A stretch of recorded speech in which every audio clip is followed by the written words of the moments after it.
तो चलिए आज बात करते हैं जे शेट्टी की किताब थिंक लाइक अ मॉन्क के बारे में। इस किताब में जो बातें हैं वो हमें सिखाती हैं कि कैसे एक साधु की तरह सोचकर हम अपनी जिंदगी में शांति और एक मकसद, एक पर्पस ला सकते हैं। ये पूरी कहानी शुरू होती है एक बहुत ही दिलचस्प मोड़ से। जब जय शेट्टी कॉलेज में थे तो उनकी मुलाकात एक साधु से हुई। अब देखिए, इस साधु ने तो दुनिया की सारी चीजें छोड़ दी थीं। फिर भी वो इतना खुश था जितना शेट्टी ने किसी को नहीं देखा था। और बस वहीं से उनके दिमाग में ये सवाल बैठ गया, आखिर एक साधु ऐसा क्या जानता है जो हम में से ज्यादातर लोग नहीं जानते।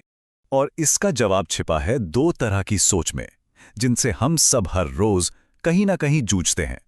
एक है हमारा बेचैन उछल-कूद करने वाला बंदर मन, और दूसरा है एकदम शांत और फोकस्ड साधु मन। तो ये बंदर मन करता क्या है? ये हमेशा बेचैन रहता है, एक ख्याल से दूसरे पर कूदता रहता है, शिकायतें, नुक्ताचीनी, यही सब। इसके ठीक उलट साधु मन जो है वो चीज़ों को एनालाइज करता है, उसमें करुणा होती है और वो एक पर्पसफुल जिंदगी जीता है। और सुनिए, ये सिर्फ कोई फिलॉसफी या बड़ी-बड़ी बातें नहीं है, ये बाकायदा साइंस बैक्ड है। जब वैज्ञानिकों ने अनुभवी साधुओं के ब्रेन स्कैन्स किए तो पता चला कि इस तरह की सोच के कितने जबरदस्त, कितने असल फायदे हो सकते हैं। एक मिसाल देता हूं, एक साधु पर स्टडी हुई जिसने अपनी जिंदगी में सोचिए 62,000 घंटे से भी ज्यादा मेडिटेशन किया था। और इसका नतीजा ये कि वो जब चाहे, जैसे हम एक स्विच ऑन करते हैं ना, उतनी ही आसानी से एक गहरी मेडिटेटिव स्टेट में जा सकता था। कमाल है ना? तो मंक माइंडसेट या साधु की तरह सोचने का मतलब ये बिल्कुल नहीं है कि सब कुछ छोड़कर कहीं चले जाना है। नहीं, बल्कि ये एक स्किल है, एक हुनर जिसे हम सब सीख सकते हैं। और इसकी शुरुआत होती है लेटिंग गो से, यानी उन दिमागी बोझों को जाने देने से जो हमें रोके हुए हैं। तो सबसे पहला पिलर, सबसे पहला कदम है अपनी झूठी पहचान को छोड़ना। मतलब हम जो वो इंसान बन गए हैं ना, जो दूसरों की उम्मीदों पर बना है, उसे जाने देना। एक सोशियोलॉजिस्ट थे, चार्ल्स हॉटन कूली। उन्होंने इसे एक नाम दिया था लुकिंग ग्लास सेल्फ। इसका मतलब बड़ा सीधा है, हम असल में वो नहीं हैं जो हम हैं, बल्कि हम वो हैं जो हमें लगता है कि दूसरे हमारे बारे में सोचते हैं। हम एक तरह से किसी और के सपनों को जी रहे होते हैं। जय शेट्टी के गुरु ने इसे समझाने के लिए एक बहुत खूबसूरत मिसाल दी थी। उन्होंने कहा कि हमारी असली पहचान एक आईने की तरह है, लेकिन उस पर दूसरों की राय, उनकी उम्मीदों की धूल जमी हुई है। और जब तक हम इस धूल को साफ नहीं करेंगे, हम अपनी असली शक्ल देख ही नहीं सकते। अब सवाल यह है कि पता कैसे करें? इसका एक बहुत आसान तरीका है, एक छोटा सा ऑडिट। बस ये चेक करना है कि हमारा खाली वक्त असल में जा कहाँ रहा है, हम कौन सा मीडिया देख सुन रहे हैं और हम अपना पैसा कहाँ खर्च कर रहे हैं। जवाब अपने आप मिल जाएगा। ठीक है, तो एक बार जब हम अपनी पहचान पर काम करना शुरू करते हैं तो दूसरा कदम आता है नेगेटिविटी को जाने देना। ये जो नेगेटिविटी है ना, ये गॉसिप, शिकायतें, जलन, ये सब हमारे दिमाग पर एक बादल की तरह छा जाती है। यहाँ एक बहुत बारीक लेकिन ज़रूरी बात है, सिर्फ शिकायत करते रहना और किसी मसले को सुलझाने के इरादे से उस पर बात करना, इन दोनों में ज़मीन आसमान का फ़र्क है। शिकायत करना तो एक बीमारी की तरह है जो फैलती है और दिमाग को नुकसान पहुंचाती है।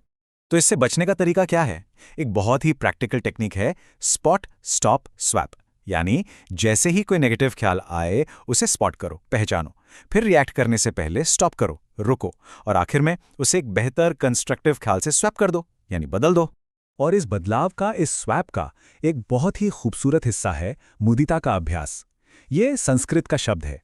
इसका मतलब है दूसरों की कामयाबी में, उनकी खुशी में बिना किसी जलन के खुश होना। जब हम ऐसा करते हैं तो हमारी अपनी खुशी भी कई गुना बढ़ जाती है। और अब आते हैं आखिरी तीसरे पिलर पर, और वो है डर को जाने देना। यहां बात डर से भागने की नहीं हो रही है, बल्कि डर के साथ अपने रिश्ते को ही बदल देने की हो रही है। एक बहुत दिलचस्प एक्सपेरिमेंट हुआ था, बायोस्फीयर 2। उसमें शीशे के अंदर पेड़ लगाए गए, उन्हें सब कुछ मिला सिवाय हवा के। नतीजा, पेड़ लंबे तो हुए पर जरा सी बात पर गिर गए।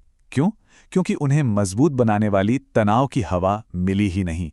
हमारी जिंदगी भी कुछ ऐसी ही है। असल में ज्यादातर डर की जड़ कोई चैलेंज या मुश्किल नहीं होती। डर की असली जड़ है अटैचमेंट। हमारा उन चीज़ों, लोगों और नतीजों से जुड़ाव जिन्हें हम कंट्रोल कर ही नहीं सकते। तो इसका इलाज क्या है? इसका इलाज है डिटैचमेंट, यानी वैराग्य। अब वैराग्य का मतलब ये नहीं कि किसी चीज की परवाह ही ना हो, नहीं। इसका मतलब है ये समझना कि हर चीज टेम्परेरी है और उसे खोने के डर के बिना पूरी तरह से अप्रिशिएट करना। इसे ऐसे सोचिए कि हम सब इस होटल अर्थ में कुछ समय के लिए छुट्टियां मनाने आए हैं। जब हम ये सोच लेते हैं ना, तो हम अपने स्टे को, अपने सफ़र को पूरी तरह एंजॉय कर सकते हैं, बिना किसी भी चीज़ से चिपके हुए। तो अब हमने इन 3 पिलर्स को समझ लिया है: झूठी पहचान, नेगेटिविटी और डर को जाने देना। लेकिन सवाल ये उठता है कि शुरुआत कहाँ से करें? हमारा सबसे पहला कदम क्या हो? देखिए, हमने बात की झूठी पहचान को छोड़ने की, जिसके लिए हमें अपने वैल्यूज़ का ऑडिट करना होगा। हमने बात की नेगेटिविटी को स्पॉट, स्टॉप, स्वैप करने की, और हमने बात की डर को वैराग्य से जीतने की। ये एक पूरा फ्रेमवर्क है अपने मन को साफ करने का। लेकिन इन सब में सबसे बुनियादी, सबसे फंडामेंटल प्रैक्टिस क्या है? इसकी सीख जय शेट्टी को एक 10 साल के साधु ने दी थी। उसने एक सीधा सा सवाल पूछा था, जन्म से लेकर मौत तक सिर्फ एक ही चीज़ है जो हमेशा साथ रहती है, वो है हमारी सांस। इसे संभालना कब सीखेंगे? और ये सवाल हमें सोचने पर मजबूर कर देता है कि कहीं हम जिंदगी की सबसे ज़रूरी और सबसे आसान चीज़ को ही तो नज़रअंदाज नहीं कर रहे।